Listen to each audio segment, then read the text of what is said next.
Knock knock. Who's there? Seth. Seth Ewin, Blue Badge Guide. And today I'm gonna take you to Knock Castle. And a sign to remind everyone it's this way.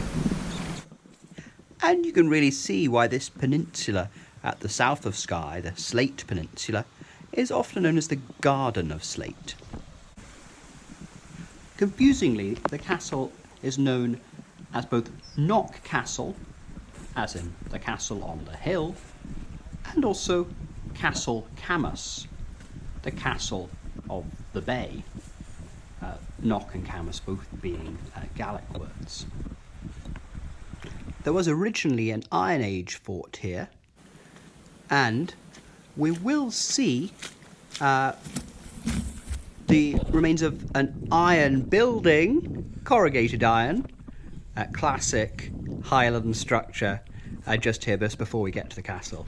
And beyond the corrugated iron there is Knock Castle on its hill, or Camus Castle with its bay. So from the road, Knock Castle, as it's nowadays called, doesn't look like much, but when you actually get up the hill to what was known as Castle Camus, you can see it's quite extensive and still inhabited. That's great defence here. This area is the only bit of land connecting the castle to the mainland, to Skye.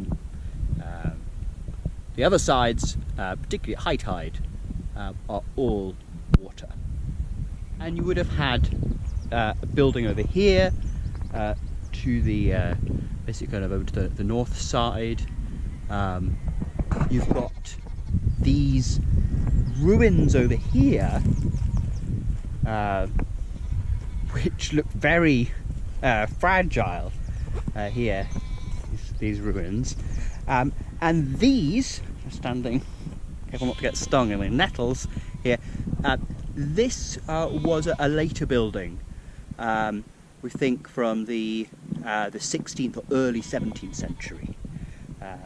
So it's a building almost kind of inside the old castle, in the same way as you've seen buildings like Ellendonnan Castle sort of created within older castles. But what's great about Castle Camus is it does still have this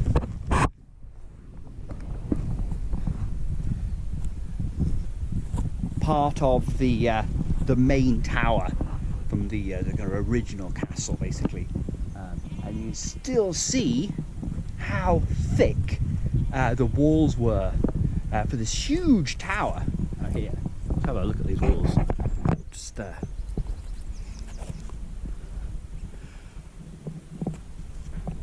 we go. Look at that. Great thick walls, and look at the drop down there as well. And the view across there, across the Sound of Sleat, across to Knoydart over there, and you can just see Mallaig as well in the distance. So who lived here? Knock knock. Who's there? William, the fourth chief of Clan MacLeod, died here in 1402. He was succeeded by Ian Barb. Knock knock. Who's there? John. John who? John the Truculent.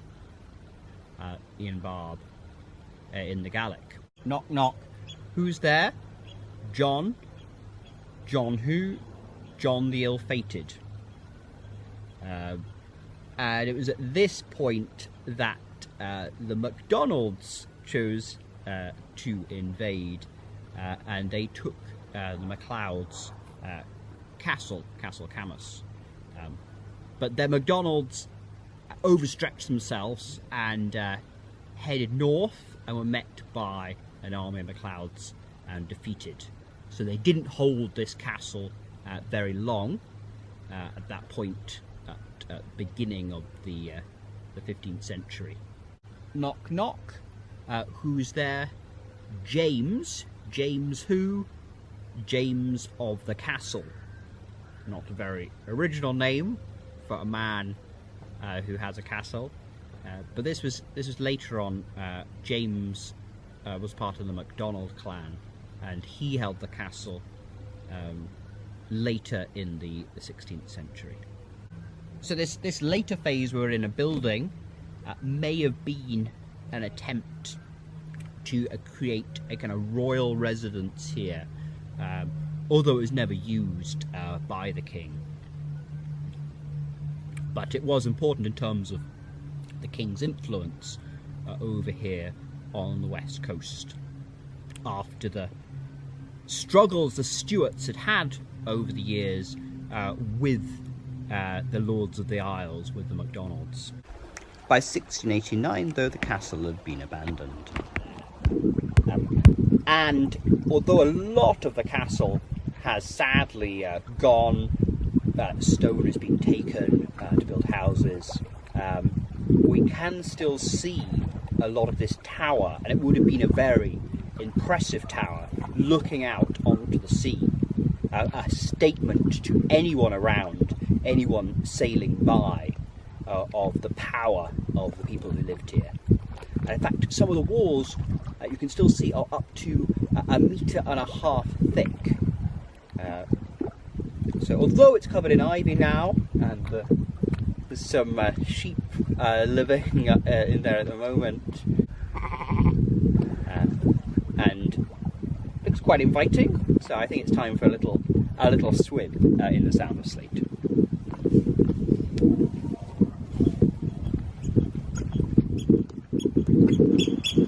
And that sound is the sound of the oyster catcher, Gila Bruid in the Gaelic, the bird of St. Bridget.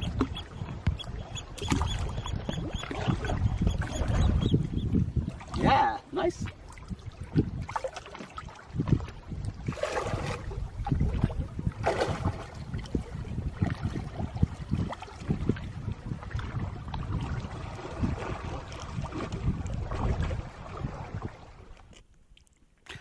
Despite centuries of overfishing at times, this is still a very rich marine environment. But we can only imagine how bountiful it would have been for the inhabitants of this castle.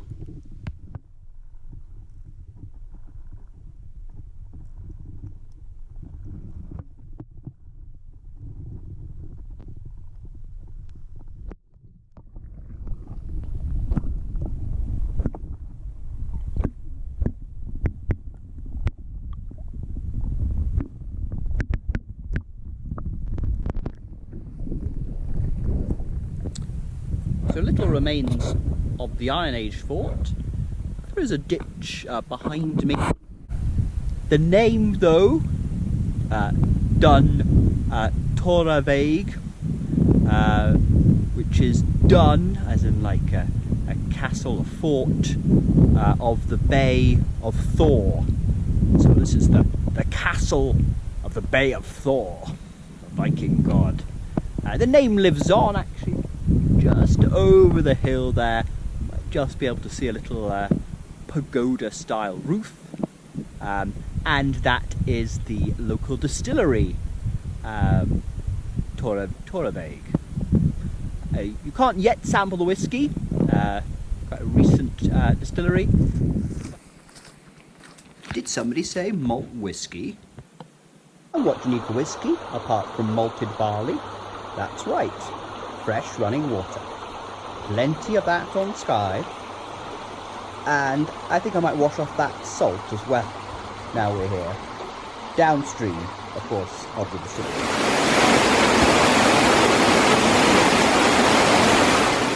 Although you can't get the whiskey yet, you can do guided tours.